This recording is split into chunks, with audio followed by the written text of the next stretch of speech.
Tonight we celebrate the new Tomorrowland at Walt Disney World in Florida with a television special that's out of this world. Hello, I'm Michael Eisner, head of the Walt Disney Company. In a top-secret military installation somewhere in the United States, there are those who believe that the government is hiding the remains of an alien spacecraft that mysteriously crashed to Earth. With more and more scientific evidence of alien encounters and UFO sightings, the idea of creatures from another planet might not be as far-fetched as we once thought. In fact, one of you out there could have the next alien encounter. Enjoy tonight's special. I'm going to walk over and see if I can sneak a peek. Maybe not. Alien Encounters from New Tomorrowland is brought to you by Bounty. Outstanding absorbency and durability make Bounty the quilted quicker picker-upper. Scientific verification of extraterrestrial life forms routinely arriving on Earth. Top secret reports from ongoing military investigations. Compelling home videos of alien craft captured within the last few months. World figures who have gone public with their own extraterrestrial experiences. The shocking history of government misinformation programs designed to prevent widespread panic. And personal accounts of those who have been abducted and studied against their will.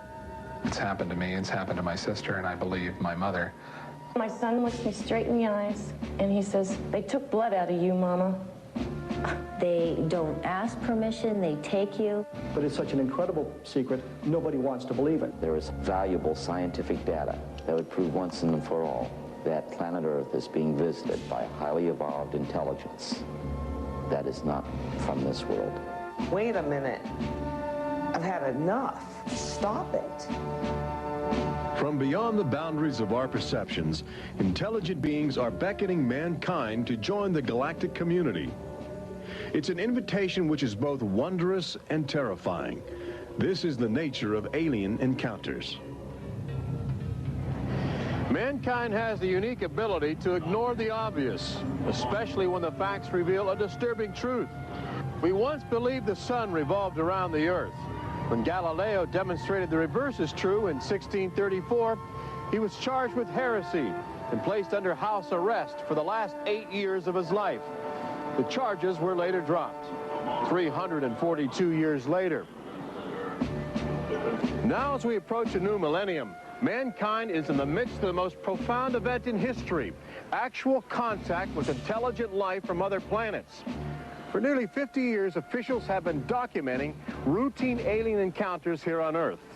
And thousands of people have seen or experienced this alien presence. Yet many others still refuse to acknowledge the obvious evidence all around them.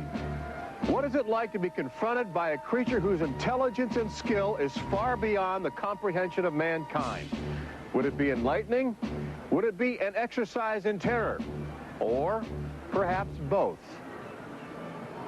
Here in the new Tomorrowland at the Walt Disney World Resort near Orlando, Florida, these concepts are brought to life as guests experience their own alien encounter, a sensory thriller from Disney and George Lucas. We'll give you a sneak preview later in the show. But first, we must prepare you for the future with some shocking insights from the recent past. Alien ships seem to arrive in waves.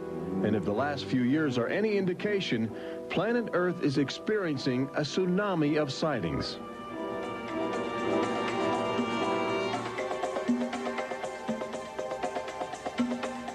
Mexico City, 1992. If you were arriving from outer space, this would be your first stop. It's the world's largest metropolitan area, easy to spot from a distance. Saucers arriving here have an affinity for military helicopters. This one was caught stalking a squadron during a national holiday celebration. Dozens of people videotaped the craft.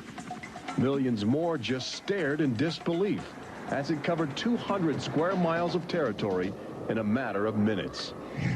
Canada, 1991.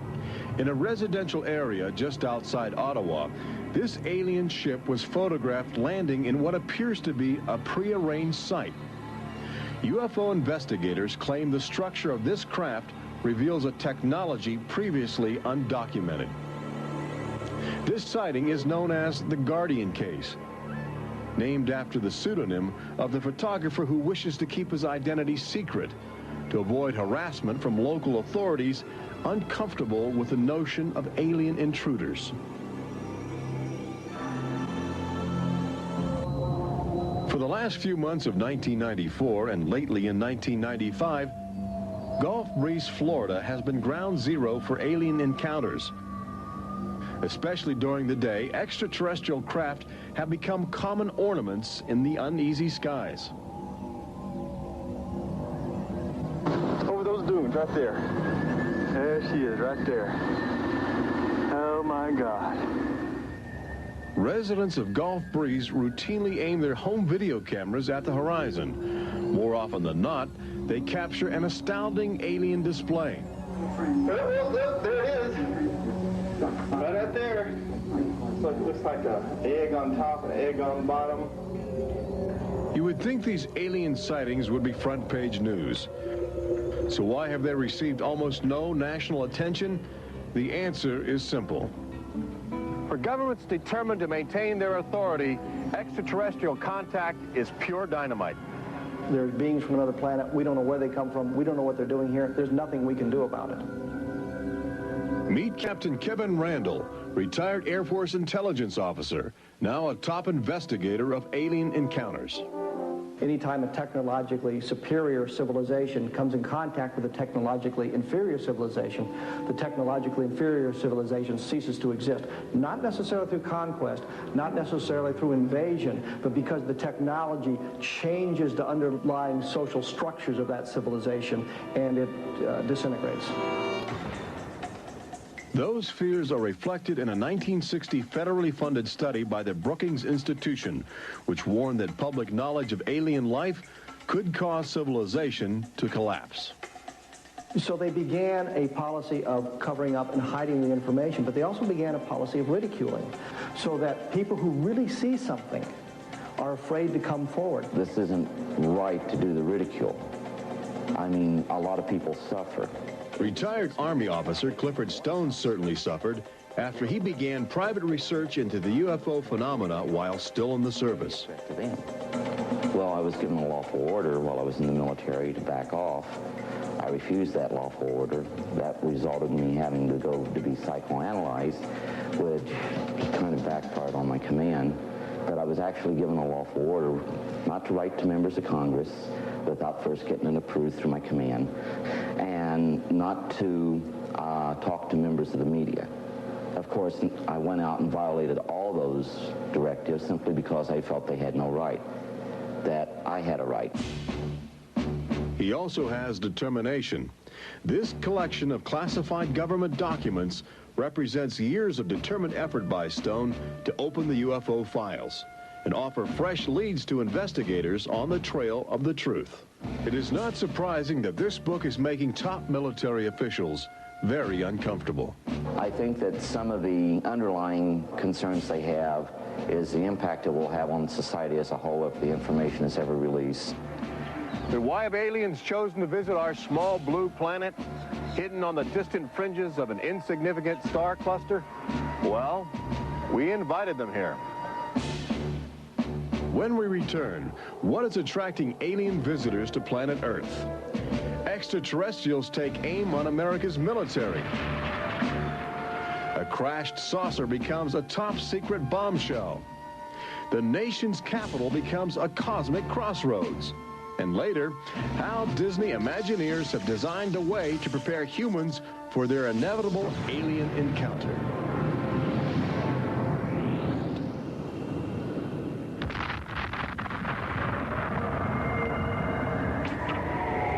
And I looked, and behold, a whirlwind came out of the north, and a fire enfolding itself, and the brightness was about it.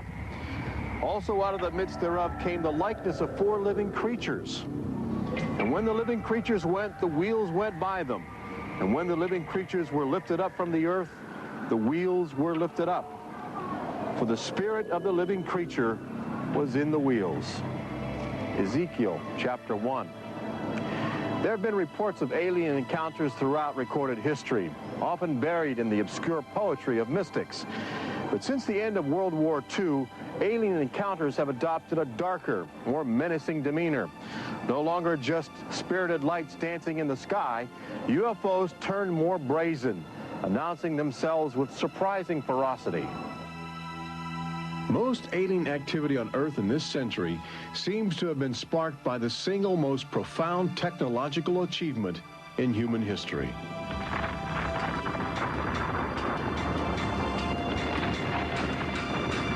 The atomic bomb did more than blow away every conventional notion of combat. It also saddled mankind with the awesome responsibility of life and death for the entire planet. But what the world didn't know in 1945 was that the atomic bomb's brilliant burst of energy would also be mankind's cosmic calling card, announcing to the universe that a technological society had evolved on a small blue planet in the backwaters of the stars. So as the world celebrated the war's end in 1945, aliens who heard man's atomic trumpet were already charting their course towards Earth, responding to our open invitation. As early as 1947, the large alien ships began to arrive, navigated by living creatures.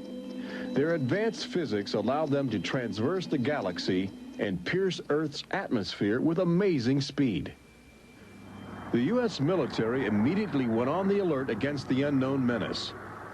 Sightings were perceived as threats to the security of an America still reeling from the edgy consciousness of war, and the sightings were taking place all across the country. I glanced up, and there were 3 flying saucers in a V, with what appeared to be a dome on the top with, I can't be sure, but I believe I saw the sun glinting off of, well, windows or observation portholes of sort.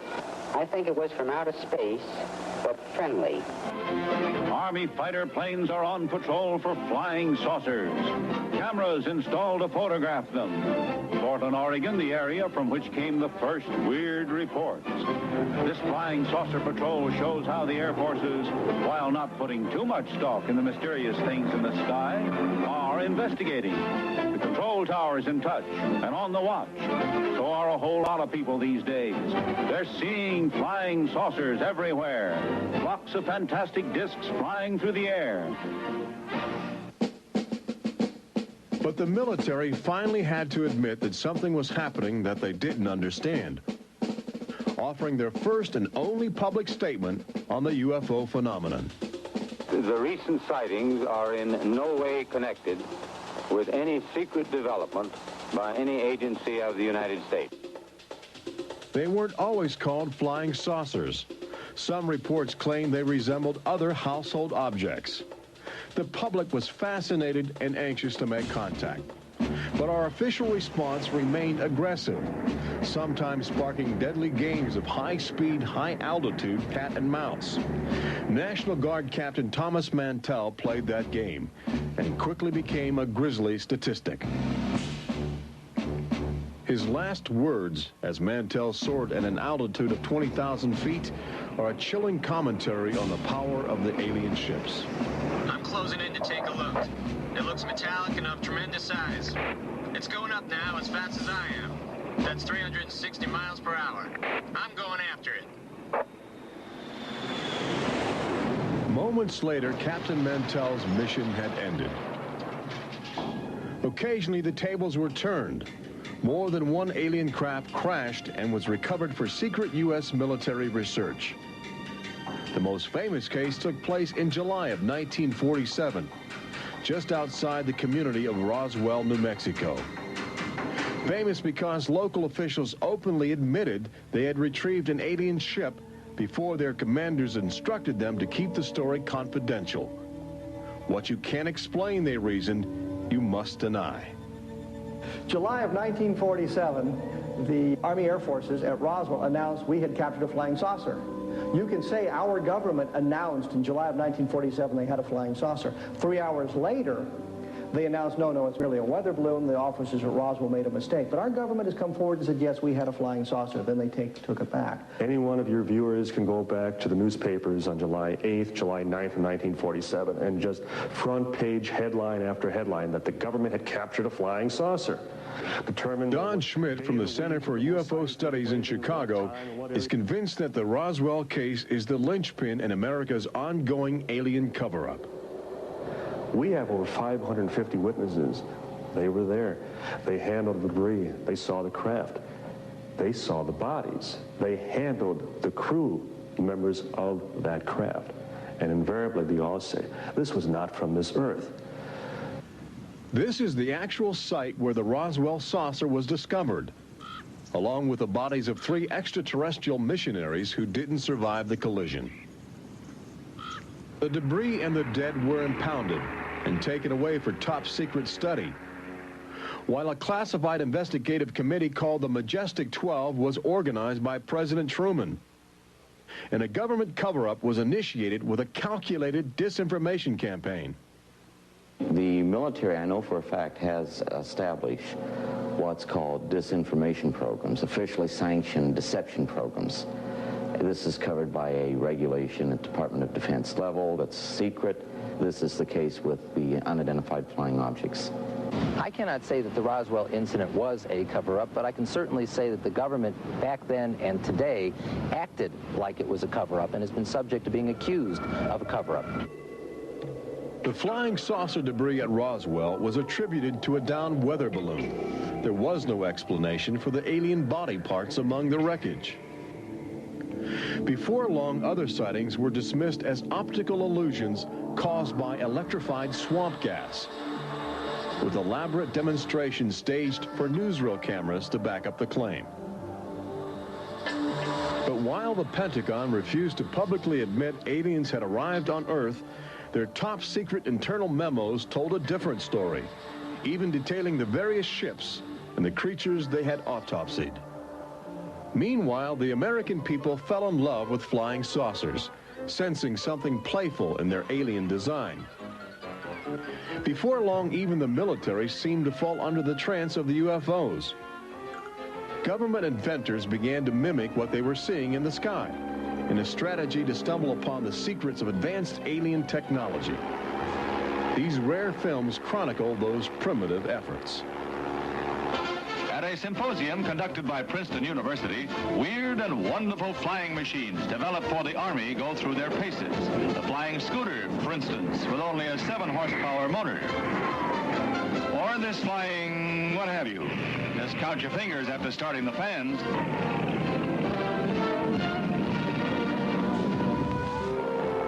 The naive attempts to copy the saucers began to look foolish, especially in July of 1952, when real alien ships were routinely buzzing over Washington, D.C., leading fighter pilots on frustrated chases lasting as long as 6 hours.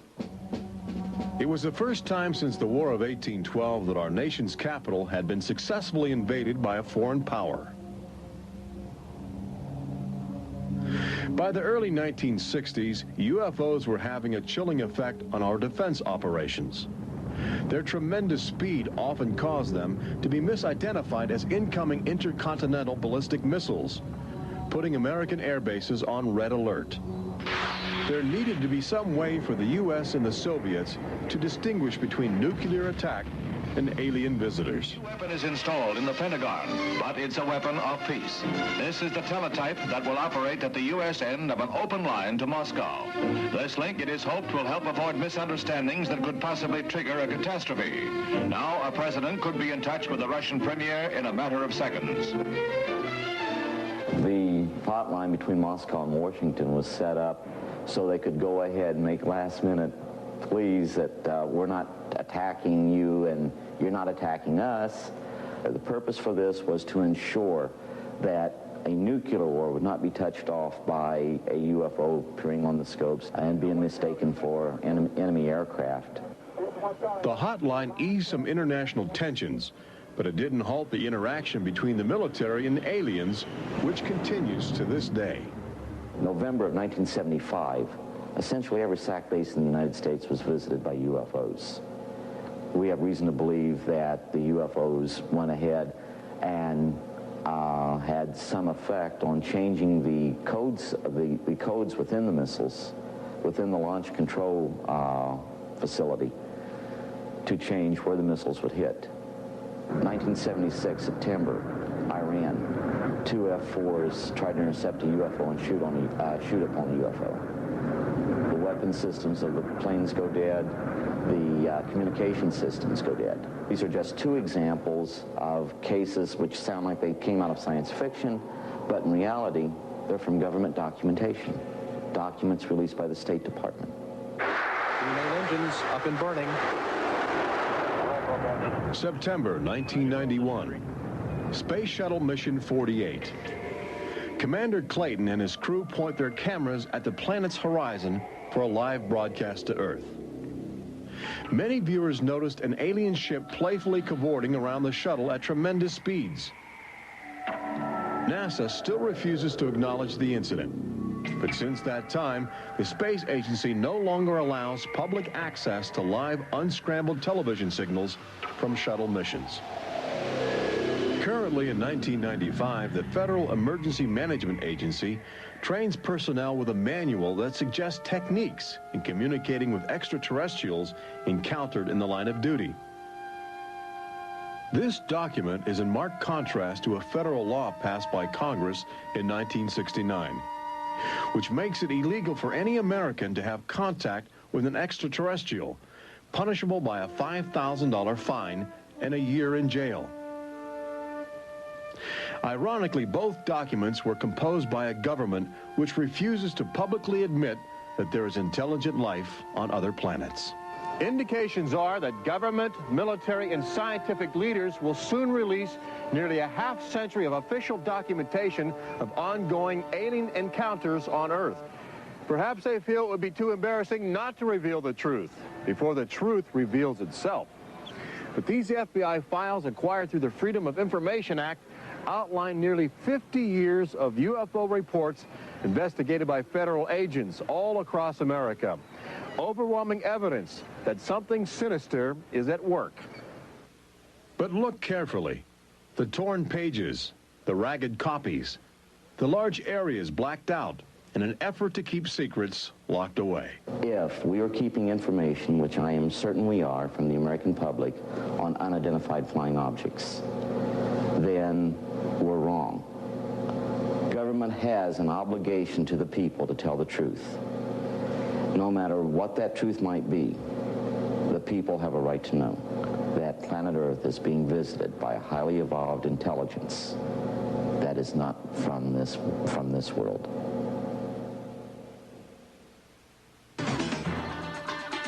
When we return, meet the people who have already experienced disturbing contact with creatures from another world. They don't ask permission, they take you. See how government is monitoring mutant life forms which have already staked their claim on planet Earth. And join Robert Urich on the fringes of the future in Walt Disney World's Magic Kingdom as Disney Imagineers prepare the public for their inevitable alien encounter. Encounters from New Tomorrowland.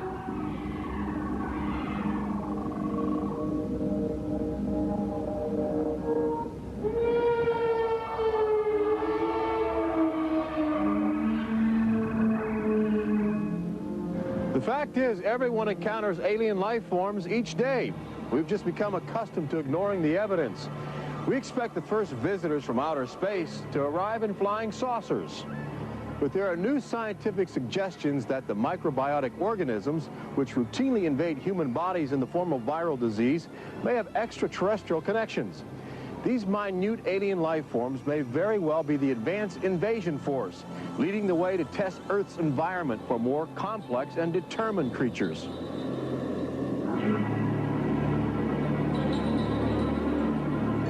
The idea is not new.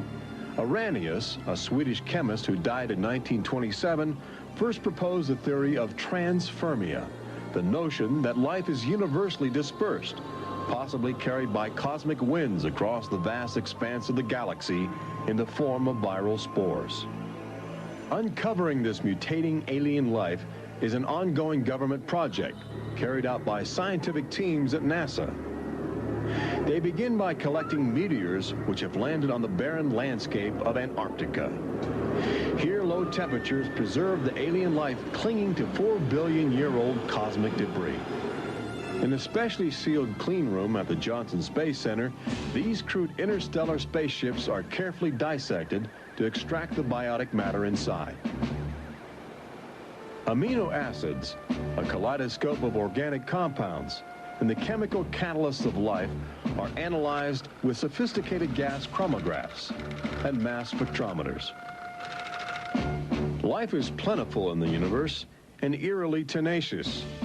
Lately, scientists have found extraordinary numbers of unknown organisms which have gained a biological foothold where we once thought survival would be impossible. They grow in deadly ammonia gas. They are resistant to ultraviolet radiation. They thrive inside the radioactive cooling systems of nuclear power plants. And they can even survive the vacuum of space, reanimating themselves when air and water become available. Riding inside the stone cocoon of a meteor, life can travel virtually anywhere, and a good deal of it lands on planet Earth. But just as we explore the genetic package of alien life, visitors from space are routinely examining human specimens, abducting men, women, and children in order to conduct disturbing biological experiments. Very, very few people who've had the experience are willing to talk about it publicly. There is such a kind of ridicule factor. Bud Hopkins, researcher and author of the best-selling book Intruders, is America's leading investigator into the alien abduction phenomenon, and largely responsible for bringing the astonishing situation to the nation's attention. The most important thing about this, I think, in studying it, is to realize that there are very distinct patterns. This is not just a box full of crazy experiences which are mutually contradictory. The patterns start this way. People are abducted first in childhood. When I go back into my memory, I don't know a day without them. And they are then re-abducted over many, many, many years. When I saw this light on the freeway, my first reaction was, oh my God, not again.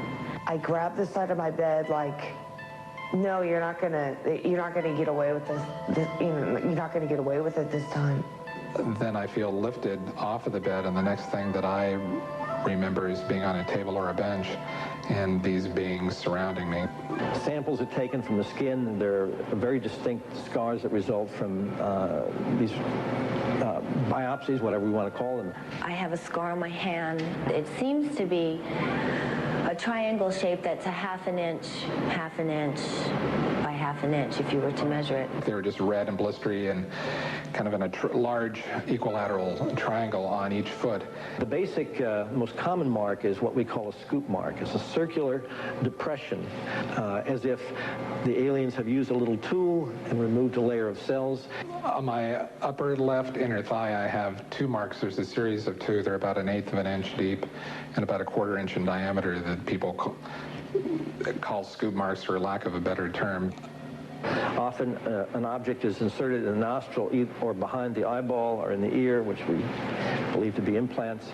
On my shin, between my ankle and my knee, were two puncture marks. In fact, I hesitate to call them that because they were larger and deeper. They were like two holes drilled vertically along my shin into my leg, and that frightened me deeply because I have no idea how those got there. I could only speculate as to why they were doing that, although I do know that, bone marrow contains genetic material, blood. They're interested in who you are genetically. They seem to be desperate for our genetic material, our DNA, our particular genetic makeup, as if they have reached some point of, let's say, some point of no return in their evolutionary development, and they need to revivify themselves through something they can get from us, a more primitive and perhaps more robust species. People generally describe one particular type of figure as the basic alien type, which is a small figure, 3.5 to 4.5 feet tall, huge head, huge black eyes, hairless, grayish-white skin, just a tiny slit for a mouth that doesn't move, and so forth. I'd say that accounts for about 85% of the descriptions. There's some that are very, they talk about the reptilian being like sexually aggressive, and then there's some that look like praying mantis that are very mean and very violent. It is a violation of your body. It's a violation of your space. They don't ask permission. They take you. On this earth, when you are raped, when you are mugged, even if you don't see that person that is doing you bodily harm, you have somewhere to go. You can go to the police and at least give a report whether they do something or not. You have somewhere to go. But in this case, you have no one to talk to. You have no one to say, this has happened to me. I've been so violated. You don't even know. And you're not ready for this. My love life went to hell. My schooling went to hell. Everything went to hell. And it's terrifying, it's not fun, it ruins your life because you have nowhere to go.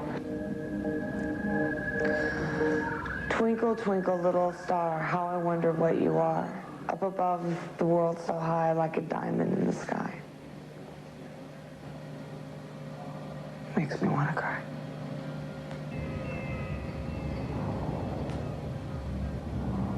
Part of the trauma involved in this is our government telling us that these objects don't exist. And I seem, and other members of my family, and other people seem to have these experiences. It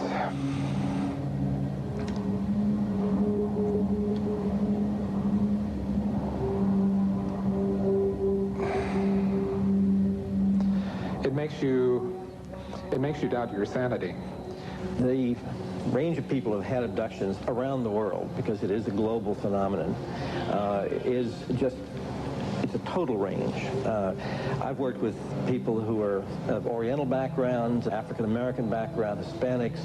I've worked with one NASA scientist, a research scientist, who is an abductee, a police lieutenant from the South, doctors, lawyers. I mean, I've had, incidentally, 7 psychiatrists come to me because of their own personal abduction experiences.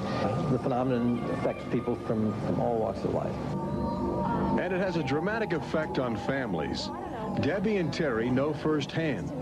Both are ongoing abductees with deep concerns about the chilling connections between aliens and their children.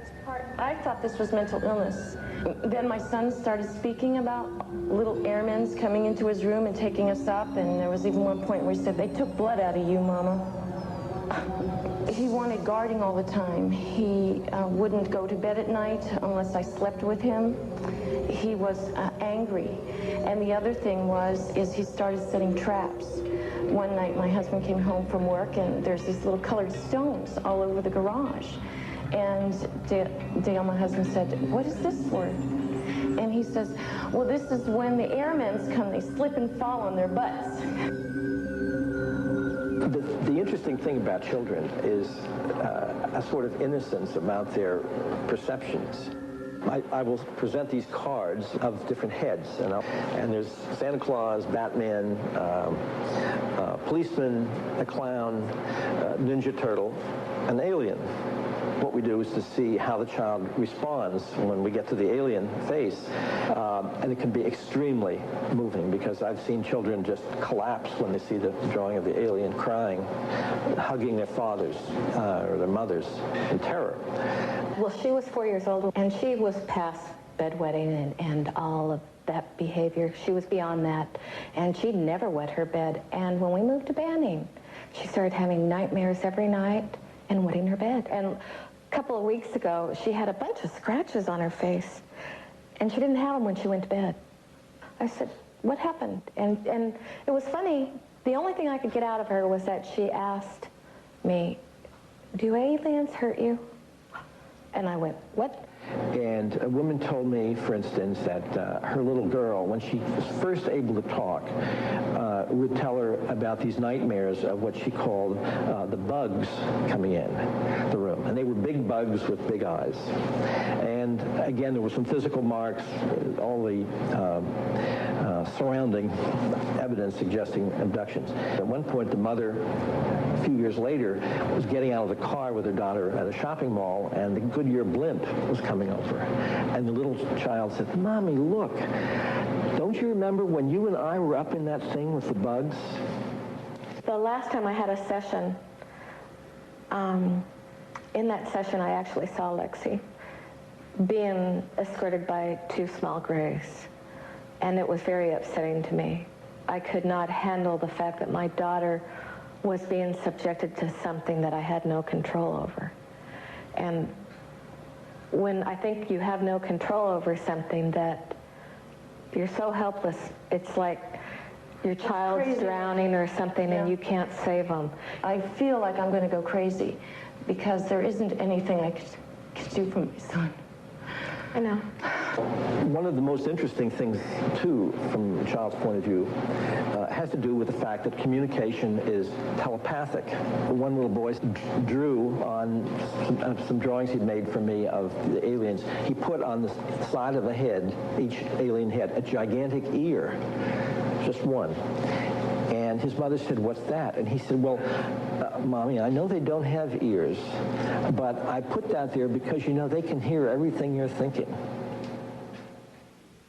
When we return, Robert Urich takes you to the new Tomorrowland in Walt Disney World's Magic Kingdom, where Disney Imagineers are creating extra terror, estrial excitement, preparing the public for cosmic contact with a virtual alien encounter.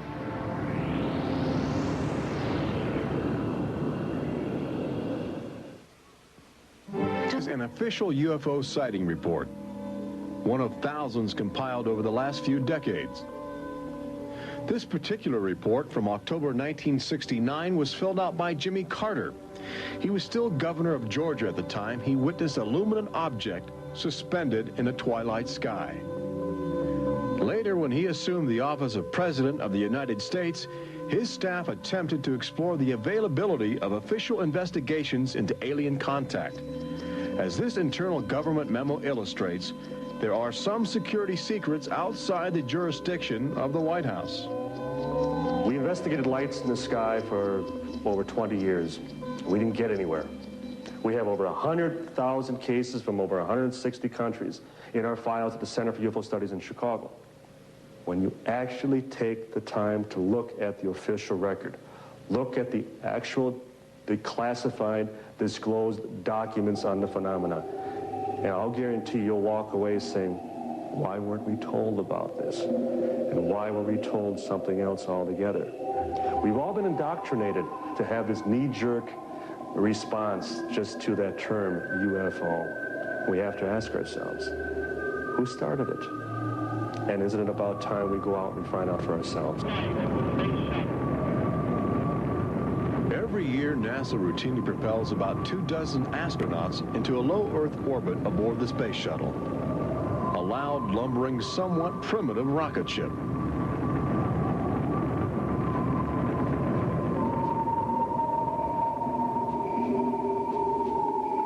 But most Americans will likely explore outer space aboard crafts of alien origin. Statistics indicate a greater probability that you will experience extraterrestrial contact in the next 5 years than the chances that you will win a state lottery. But how do you prepare for such an extraordinary event?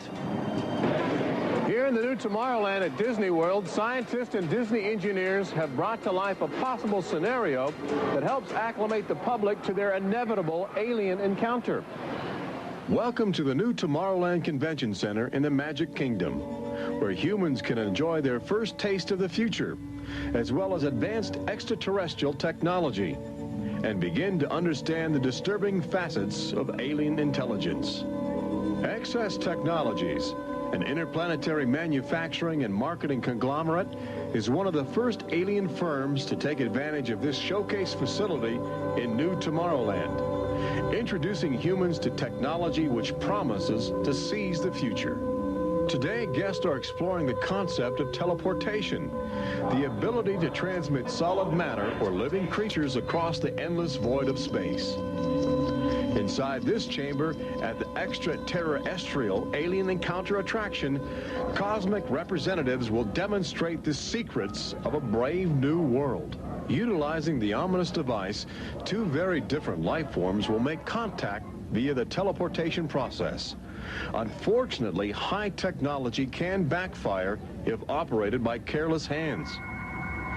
As the seat restraints lock into place and the power generators are activated by anxious extraterrestrials, these happy humans are about to discover a disturbing truth. When science fiction becomes science fact, the results could be terrifying.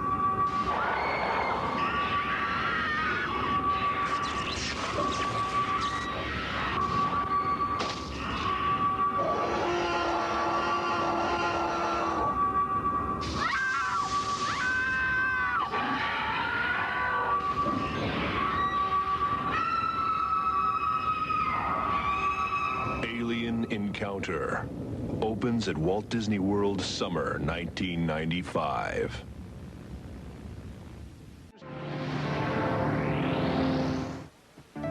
Planet Earth has always been a laboratory for alien life forms which can drop in from space or slowly mutate into bizarre fleshy organisms at our feet.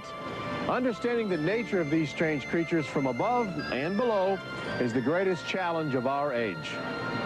We now know that our future, indeed the future of Earth itself, rests in the balance of the solid and the ethereal, of common sense and the irrational, and our relationship with alien life as grotesque as a fungus or as glorious as the heavens.